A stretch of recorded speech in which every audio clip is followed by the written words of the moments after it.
Okay, so I'm going to show you inside Impulse Response Pack 1, show you how everything is labeled and what to expect. So there are 5 different cabinets, and then there's one final folder with mix EQ impulse responses. So let's check out the cab 1 folder to begin with.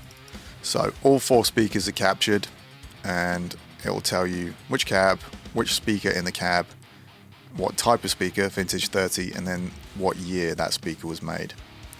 So if we check out top right, we've got 2 folders, SM57 and a Sennheiser 41.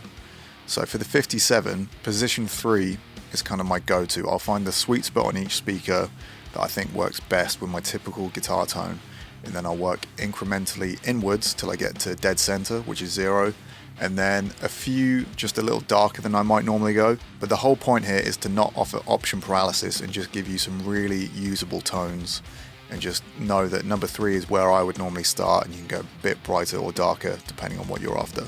With the Sennheiser 41, there's even less options, which in my opinion is a great thing. Position 2 would be my kind of go-to for each speaker, and then we work incrementally towards the center, and then we've got one just a little bit darker than I'd normally go. In this microphone I typically use as a blending microphone, but sometimes they do sound great on their own. So all of these speakers sound great. A lot of them sound really good, just flat, just as they are. But I have included, as I said, this mix EQ folder, which has a ton of impulse responses that have EQ applied to them that are going to sound really great in a mix. Now I really recommend using these live in particular if you're using something like a quad cortex or anything that allows you to import your own impulse responses to it.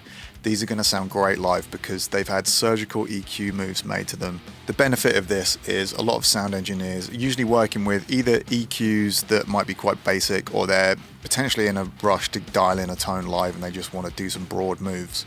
Anything surgical is taken care of here in terms of notching out any problem areas, and being able to identify that in the studio environment is kind of key, I think.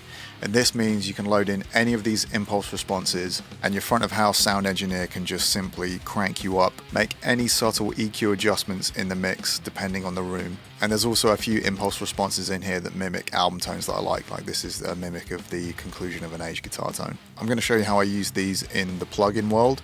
Cab 1, the top right speaker, position 3, this is the Holy Grail impulse response. This has appeared on a lot of records.